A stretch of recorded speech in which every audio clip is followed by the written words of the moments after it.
Hello guys, in this video I will show you how to transfer money from your Binance to your Pocket Option account. So step 1, log into your Binance account.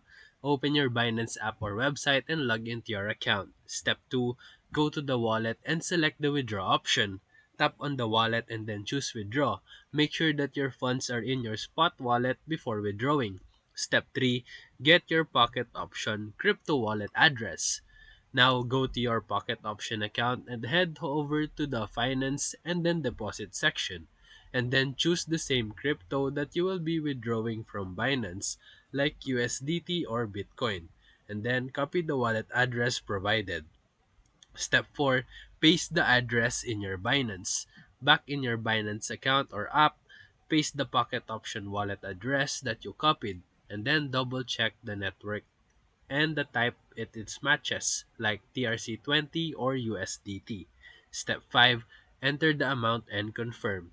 Input the amount that you want to send, and then tap the withdraw. And then Binance may ask for verification codes and you should just input them. And once confirmed, your transfer will be now processed within just minutes. And that's it. So if this video helped you, feel free to like and subscribe for more quick tutorials, reviews, and comparison videos. Thank you for watching.